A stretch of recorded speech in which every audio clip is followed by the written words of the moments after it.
नमस्कार। राष्ट्रिय परीक्षा बोर्ड र नेपाल टेलिभिजनको संयुक्त प्रस्तुति कार्यक्रम परीक्षा सवालमा यहाँहरूलाई हार्दिक स्वागत छ। दर्शकवृन्द, हामी यस कार्यक्रममा राष्ट्रिय परीक्षा बोर्डले गर्ने परीक्षा सञ्चालन, समन्वय, व्यवस्थापन लगायत अन्य गतिविधिका बारेमा कुराकानी गर्ने गर्दछौँ। आज पनि हामी यस्तै विषयवस्तु लिएर उपस्थित भएका छौँ। राष्ट्रिय परीक्षा बोर्डले 2078 सालको कक्षा 10 अर्थात् एसईई परीक्षाको तालिका सार्वजनिक गरिसकेको छ। वैशाख 9 गतेदेखि वैशाख 20 गतेसम्म का लागि तालिका सार्वजनिक गरिरहँदा परीक्षा सञ्चालनको तयारी के कसरी गरिरहेको छ लगायत अन्य कुराहरू पनि आज हामी गर्दैछौँ। जसका लागि आज हाम्रो स्टुडियोमा हुनुहुन्छ राष्ट्रिय परीक्षा बोर्डका अध्यक्ष डाक्टर महाश्रम शर्माज्यू। स्वागत छ यहाँलाई कार्यक्रममा। नमस्कार। कक्षा 10 को परीक्षा तालिका सार्वजनिक भइसकेको छ, तयारी एकदम चलिरहेको होला हैन? के कति परीक्षार्थीहरू यो परीक्षामा सहभागी हुँदैछन् र परीक्षा केन्द्रहरू के कति रहेका छन्? सुरुमा यसैबाट जाउँला। हस्, थ्याङ्क यू, एकदम धन्यवाद। यो समसामयिक विषयमा कुरा उठाउनुभयो। अहिले वास्तवमा वैशाख 9 देखि 20 सम्म सञ्चालन हुने जुन यस वर्षको 2078 को एसईई परीक्षाको समय तालिका सार्वजनिक भएको छ। विगत 2 वर्षदेखि कोभिडको कारणले यस सन्दर्भमा यो परीक्षालाई विद्यालय तहबाट आन्तरिक मूल्याङ्कन बाट चाहिँ जुन किसिमले आन्तरिक मूल्याङ्कनमा प्राप्त गरेको अङ्कलाई राष्ट्रिय परीक्षा बोर्डले विद्यालयबाट प्राप्त गरेर त्यसको आधारमा विद्यार्थीहरूलाई प्रमाणीकरण गर्ने, विद्यार्थीहरू एसईई पास भए भनेर प्रमाणीकरण गर्ने जुन किसिमको कुरा गर्यो। तत्कालीन परिस्थितिमा जुन अप्ठ्यारो स्थिति भएको हुनाले नेपाल सरकारको निर्णयअनुसार त्यो गरिएको थियो र राष्ट्रिय परीक्षा बोर्डले वास्तवमा शिक्षा ऐनको प्रावधान बमोजिम नै अहिले यो एसईई परीक्षालाई सञ्चालन गर्ने तयारी गरेको हो।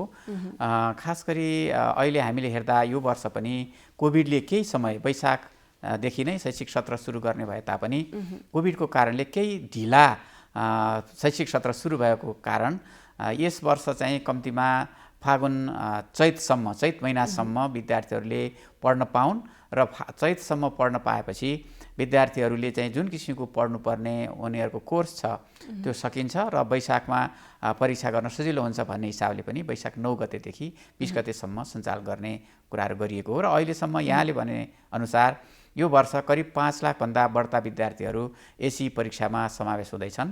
र केन्द्रको सन्दर्भमा हजुरले जुन कुराहरू राख्नु हो, अहिले हामीले विद्यार्थीहरूलाई कुनै पनि हिसाबबाट अप्ठ्यारो नपर्ने गरी, विद्यार्थीहरूले डेरा गरेर बस्न नपर्ने गरी त्यस्तो खालको हिसाबबाट केन्द्र व्यवस्थापन पर्ने भएको कारणले पनि अहिलेसम्म विगतमा करिब 2000 परीक्षा केन्द्र रहने गरेका थिए। यो केन्द्रीकृत जुन हिसाबले परीक्षा सञ्चालन गर्दा एसईई परीक्षा सञ्चालन गर्दा, तर अहिले चाहिँ त्योभन्दा बढ्ता हुने सम्भावना छ। हामीले उपकेन्द्रहरू राख्ने र त्यसपछि चाहिँ केन्द्रहरू बढाउने यो कुराहरूलाई अझै पनि हामीले प्रदेश परीक्षा व्यवस्थापन जुन समिति गठन गर्ने कुराहरू अगाडि बढेको थियो, त्यही कारणले पनि केही ढिला हुन गएको हो। र तर धेरै कुराहरू तयारी भइरहेको छ। राष्ट्रिय परीक्षा बोर्डले अरू किसिमका विशेष गरी उत्तर पुस्तिका जिल्लामा पठाउने, त्यसपछि चाहिँ अरू किसिमका तयारीहरू विशेष गरी प्रश्नपत्र निर्माणको सन्दर्भमा आन्तरिक रूपमा चाहिँ राष्ट्रिय परीक्षा बोर्डले गर्ने कामहरू र त्यसपछि अरू सम्पूर्ण परीक्षाका आवेदन फारम सङ्कलन गरेर इन्ट्री गर्ने कुरा, यो सम्पूर्ण कुराहरू सकिएको छ। अब यसलाई अगाडि बढाएर परीक्षा सञ्चालन गर्ने र त्यसपछि उत्तर पुस्तिका परीक्षण र नतिजा निकाल्ने कुराहरूलाई भनेपछि यो यहाँले कामहरू अगाडि बढाइरहेको अवस्था छ। यो परीक्षा केन्द्रहरू यो पटक पनि घर पाएकै नै सकेसम्म परीक्षार्थी घर पाएकै, यसपटक परीक्षा केन्द्रहरू घर पाएकै गर्ने किसिमको छ। होम सेन्टर कतिपय सन्दर्भमा दुर्गम क्षेत्रहरूमा जहाँ विद्यार्थीहरू धेरै टाढा जानुपर्ने परिस्थिति छ भने त्यस्तो परिस्थितिमा चाहिँ होम सेन्टर पनि हुन सक्छ।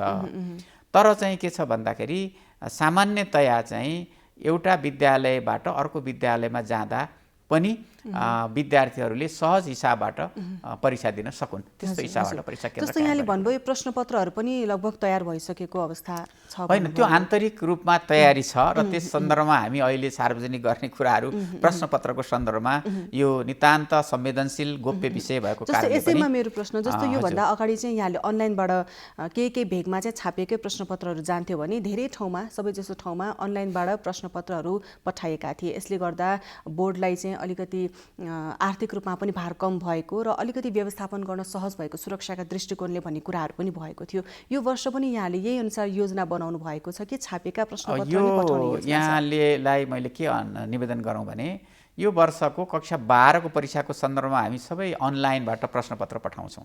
किनभने कक्षा 12 को सन्दर्भमा हरेक विद्यालयहरू जहाँ कक्षा 12 को केन्द्र रहन्छ त्यस्ता विद्यालयहरूमा यो इन्टरनेटको समस्या छैन र हामीले प्र्याक्टिस गरिसकेका छौँ कि प्रश्नपत्रहरू अनलाइनबाट पठाउने र अनलाइनबाट पठाएर चाहिँ फेरि त्यहाँबाट चाहिँ जुन केन्द्रहरूमा पठाउँछौँ त्यहाँबाट छाप्ने र विद्यार्थीलाई बाँड्ने त्यस हिसाबबाट हुन्छ। तर कक्षा 10 को सन्दर्भमा विगतमा जुन किसिमको परीक्षामा प्रश्नपत्र छापिएका प्रश्नहरू जान्थे र त्यसपछि कतिपय अवस्थामा हामीले यो कुराहरू छापिएका प्रश्न र चाहिँ अनलाइन यो हरेक मोडालिटीबाट, किनभने अहिले चाहिँ कक्षा 10 को सन्दर्भमा सबै केन्द्रमा इन्टरनेटको व्यवस्था भएको चाहिँ छैन। यो कुरा हामीले हरेक जिल्लाहरूमा चाहिँ के छ त इन्टरनेटको व्यवस्था तत्काल गर्न सक्छौँ कि सक्दैनौँ यो कुराहरू पनि सबै इन्फर्मेसन लिइसक्यौँ र त्यसमा चाहिँ सबै ठाउँहरूमा पुग्न सक्ने अवस्था छैन।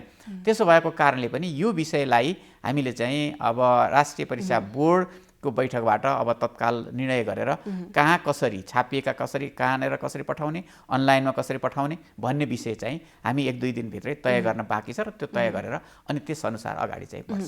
जस्तो योभन्दा अगाडि एसई परीक्षा चैत महिनामा सञ्चालन हुन्थ्यो। यहाँले पनि अघि भन्नुभयो कोर्स पुरा होस् भन्ने उद्देश्यले अहिले वैशाखमा सारिएको छ होइन? जस्तो अहिले पनि हामीले हेर्ने हो भने भौतिक उपस्थितिमा त 3-4 महिना मात्रै पढाइ भएको छ, अरू बाँकी त सबै अनलाइनबाट नै पढाइ भएको छ। अनलाइनको कुरा गर्ने हो भने हामी सुगममा त सम्भव होला, तर दुर्गममा के कसरी अनलाइन कक्षाहरू सञ्चालन भए हामी त्यो अलिकति कल्पना बाहिर पनि होला होइन?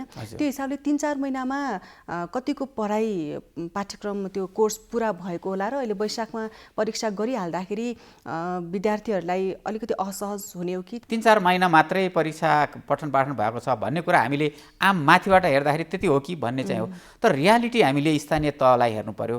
विद्यालयहरूले कसरी पठन पाठन गरेका छन्, नेपाल सरकारले अनलाइनको माध्यमबाट, रेडियोबाट, टेलिभिजनबाट, त्यसपछि चाहिँ अरू माध्यमबाट विशेष गरी विद्यालयहरूलाई चाहिँ केही विद्यार्थीहरूलाई चाहिँ विद्यालयमा बोलाउने, त्यसपछि होमवर्क दिने, यी विविध माध्यमहरू विद्यालयले अपनाएको छ।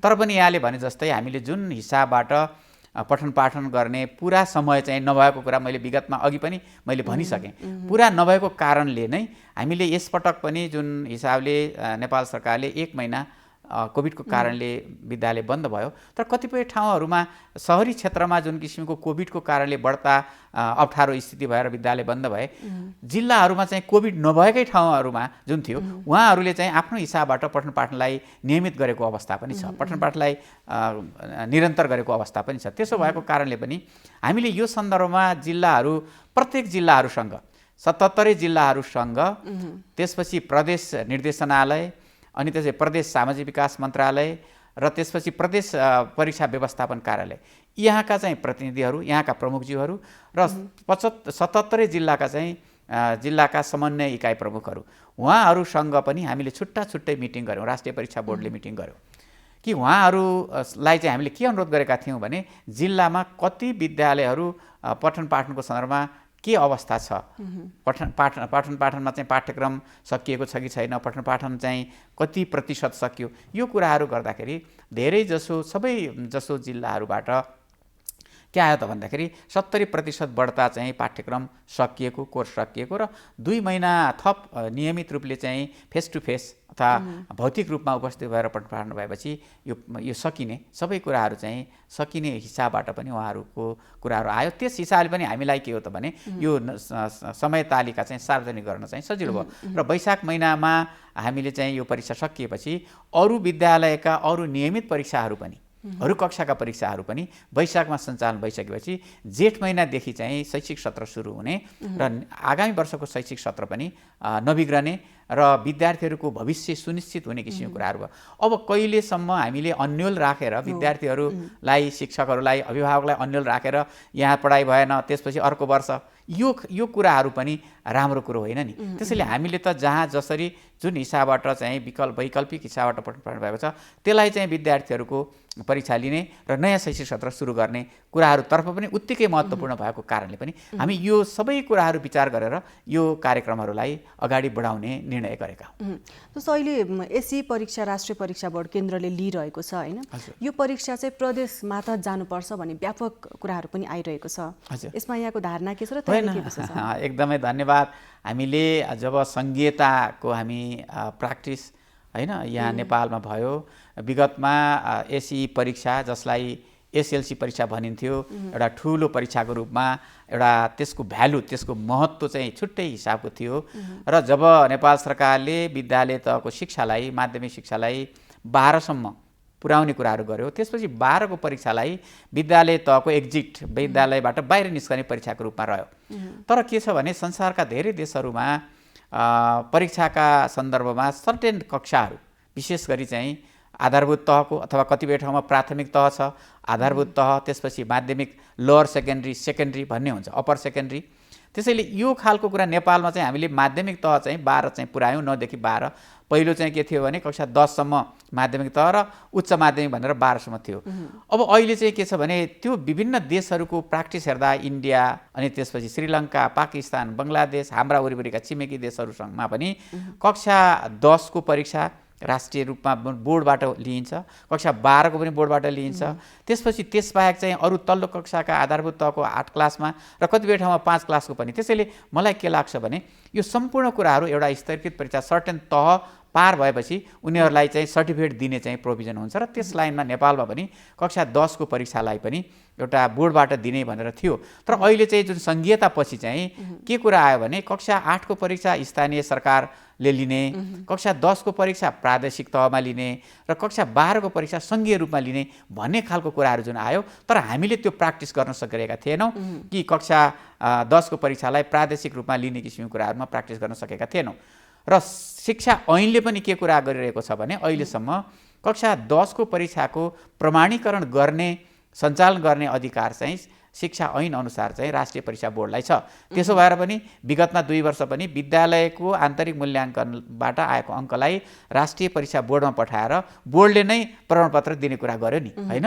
त्यसो भएर यसपटक यहाँले भने जस्तै हामीले कति गर्न सकिन्छ? शिक्षा ऐनको संशोधन त भएको छैन, शिक्षा ऐन नयाँ आएको पनि छैन। त्यसो भएर हामीले नियमावलीमा कति कुराहरू संशोधन गर्न सकिन्छ, म्याक्सिमम गर्न सक्ने, प्रदेशले चाहिँ जिम्मेवारी, प्रदेशलाई जिम्मेवारी दिन सक्ने त्यो खालको कुराहरू यसपटक चाहिँ हामीले गरिसकेका छौँ। मैले यहाँसँग यो माध्यमबाट, यो मिडियाबाट पनि के अनुरोध गर्न चाहन्छु भने यो पटकको चाहिँ एसी परीक्षाको सञ्चालन व्यवस्थापनको जिम्मेवारी र त्यसपछि चाहिँ त्यसको चाहिँ नतिजा उत्तर पुस्तिका परीक्षण गर्ने, नतिजा तयारी गर्ने र नतिजा तयार गरेर नतिजा प्रकाशनको लागि चाहिँ राष्ट्रिय परीक्षा बोर्डमा पठाउने कुराहरू अब प्रदेश परीक्षा व्यवस्थापन समितिले गर्छ।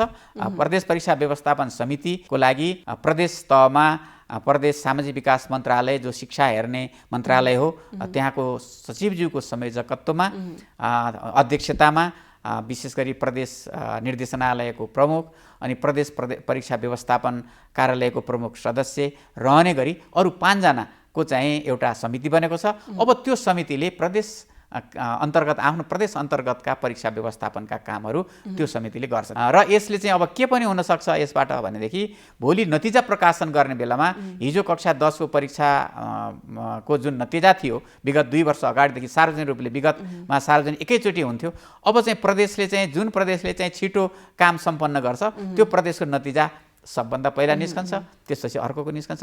यो हिसाबबाट मैले यहाँ मार्फत चाहिँ के अनुरोध गर्न चाहन्छु भने यो सबैको प्रतीक्षा जुन किसिमको प्रदेशबाट हुन्छ कि हुन्न भन्ने जुन प्रतीक्षा थियो, अब चाहिँ त्यो प्रतीक्षा चाहिँ को कुराहरूमा अब प्रदेशले चाहिँ व्यवस्था गर्ने हिसाबले केही हदसम्मको अर्थ के भने ऐनमा व्यवस्था नभएर नियममा जति व्यवस्था गर्न सक्ने हो त्यो कुराहरू नेपाल सरकारले निर्णय गरिसकेको छ र अब त्यही हिसाबबाट परीक्षा सञ्चालन हुन्छ। यहाँनिर यो राष्ट्रिय परीक्षा बोर्डले विभिन्न क्रियाकलापहरू गरि नै रहेको छ होइन, परीक्षा सञ्चालन व्यवस्थापन समन्वय त छँदै नै छ। यसका साथसाथै विगत केही समयदेखि यो परीक्षामा सोधिने प्रश्नपत्र पनि कस्तो हुनुपर्छ, त्यसले प्रश्नले नै परीक्षार्थीको जसरी हामी अहिले घोकन्ते विद्या गराउने जति पनि अहिले चलनहरू परम्परादेखि त्यो चलिरहेको छ, त्यसलाई चाहिँ अलिकति परिमार्जन गर्नुपर्छ। अब चाहिँ स्किल डेभलपमेन्टको कुराहरू होइन, नलेज एन्हान्समेन्टको कुराहरू, त्यसलाई चाहिँ प्राथमिकता दिनुपर्छ भनेर लामो समयदेखि काम गरिरहेको छ। त्यसमा अहिले यहाँ केही समय भयो परीक्षा बोर्डमा यहाँ अध्यक्ष भएर आउनुभएको होइन, यहाँले अहिले त्यसलाई कसरी लिनुभएको छ र आगामी योजना के छन् त्यसमा? एकदम धन्यवाद। खास गरी राष्ट्रिय परीक्षा बोर्डको जुन कामहरू छ त्यसको सन्दर्भमा राष्ट्रिय परीक्षा बोर्डले कक्षा 10-12 को परीक्षा लिने, रिजल्ट प्रकाशित गर्ने मात्रै होइन कि यसको चाहिँ कार्य त परीक्षासँग रिलेटेड, परीक्षासँग सम्बन्धित सम्पूर्ण विषयहरूलाई, विशेष गरी परीक्षाको अहिले हामी नेपालको कन्टेक्स्टमा हामीले हेऱ्यौँ भने परीक्षामा हामीले समस्या भएको के हो त भने हामीले परीक्षालाई कक्षा कोठासम्म जोड्न सकिरहेका छैनौँ। हामीले चाहिँ परीक्षा र कक्षा कोठा एकदम नितान्त जोड्न पर्छ। विद्यार्थीले प्राप्त गरेको जुन किसिमको उपलब्धि हो नि, जुन किसिमको योग्यता विद्यार्थीहरूको उपलब्धि हो, त्यो उपलब्धिलाई नापेर उसको योग्यताको परीक्षण गर्ने चाहिँ परीक्षाले हो। त्यसो भएर पनि यहाँले भने जस्तै अबको परीक्षा प्रणालीमा परीक्षाका चाहिँ जुन प्रश्नपत्रहरू छन्, प्रश्नपत्रको मोडालिटी चाहिँ परिवर्तन गर्न आवश्यक छ।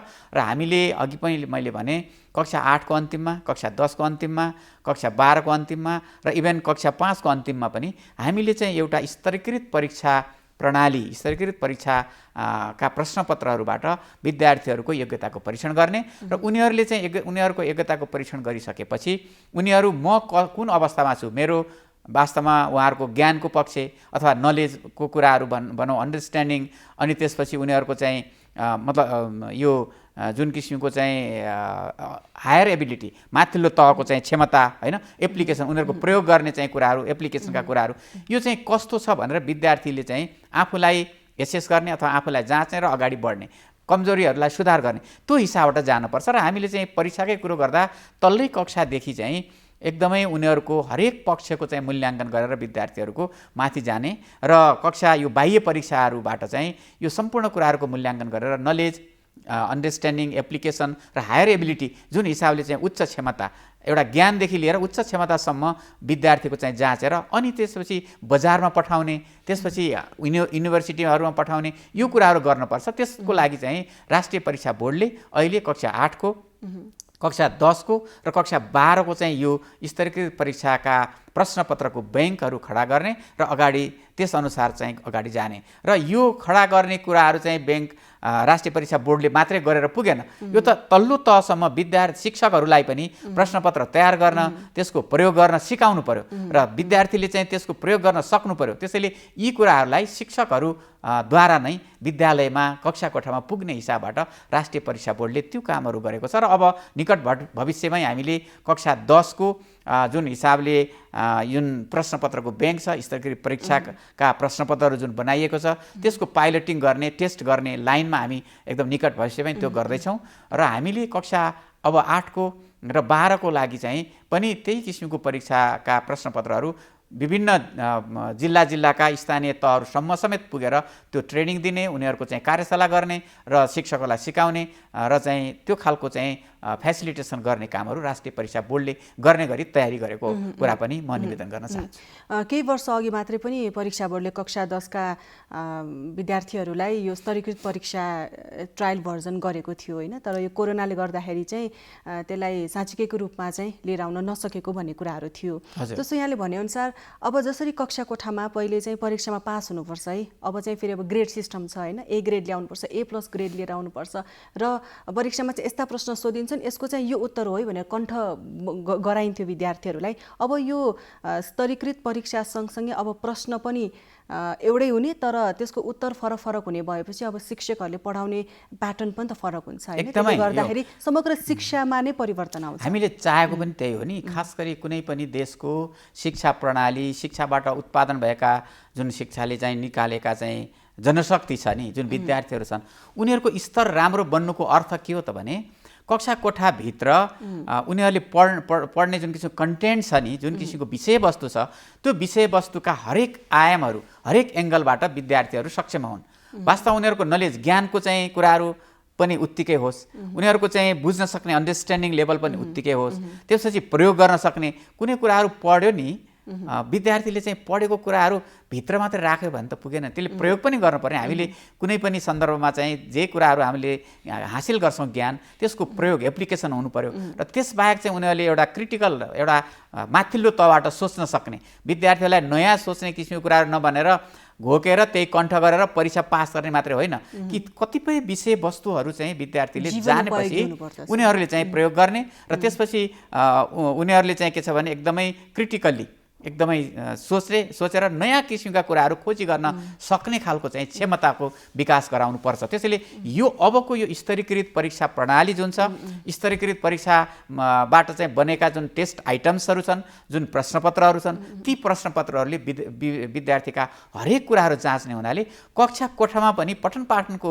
जुन किसिमको लेभल छ त्यही किसिमको हुन आवश्यक छ। त्यसो भएको कारणले पनि अघि मैले जुन किसिमको भने अब चाहिँ के छ भने परीक्षा भनेको छुट्टै र कक्षा कोठा छुट्टै होइन, परीक्षा र कक्षा कोठा सँगसँगै हुनुपर्छ। त्यो कारणले क्लासरुम राम्रोसँग अगाडि लान सकेन, पठन पाठन राम्रो हुन सकेन त भने त विद्यार्थीहरू त त्यस पास हुन सक्दैनन् होइन। त्यसो भएको हुनाले यी दुईटै कुराहरूलाई अगाडि बढाउन र चाहिँ शिक्षाको गुणस्तर अभिवृद्धि गर्ने कुराहरूलाई पनि यो स्तरीकृत परीक्षा प्रणाली र प्रश्नपत्रको मोडेल परिवर्तन गर्न आवश्यक छ र त्यस कारणले पनि राष्ट्रिय परीक्षा बोर्डले यो कुराहरू चाहिँ अगाडि बढाइरहेको छ। अब भनेपछि राष्ट्रिय परीक्षा बोर्डले अर्को वर्षको कक्षा 10 को एसई परीक्षाको लागि यो स्तरीकृत परीक्षा सोचिरहेको छ। एकदम हो, एकदमै। यसपटक हामीले चाहिँ एकदम छोटो समय भएको कारणले पनि हामीले यो गर्न सकेनौँ, तर आगामी वर्षका परीक्षाबाट यो स्तरीकृत परीक्षा गर्ने गरी प्रश्नपत्रको ब्याङ्क तयार गर्ने र त्यसअनुसार अगाडि बढ्ने कुराहरू त्यसतर्फको योजना चाहिँ राष्ट्रिय परीक्षा बोर्डको छ। हस्, धन्यवाद कार्यक्रममा आइदिनु भयो। हस्, थ्याङ्क यू। हस्, नमस्कार। दर्शकवृन्द, आज हामीले कुराकानी गर्यौँ राष्ट्रिय परीक्षा बोर्डका अध्यक्ष डाक्टर महाश्रम शर्माज्यूसँग कक्षा 10 अर्थात् एसई परीक्षाको परीक्षा तालिका सार्वजनिक भएसँगै त्यो परीक्षाको तयारीका बारेमा कुराकानी गर्यौँ। साथसाथै महत्त्वपूर्ण विषय जुन स्तरीकृत परीक्षा राष्ट्रिय परीक्षा बोर्डले विगत केही समयदेखि गरिरहेको छ, योजना बनाइरहेको छ, कार्यान्वयन गर्ने प्रयास गरिरहेको छ, त्यसमा पनि हामीले केही कुराकानी गर्यौँ। अन्य श्रृङ्खलामा हामी यस्तै विषयवस्तु लिएर फेरि पनि उपस्थित हुने नै छौँ। तर आजका लागि भने कार्यक्रमको समय सकिसकेको छ। तपाईहरू नेपाल टेलिभिजन हेर्दै गर्नुहोला। हस्त, नमस्कार।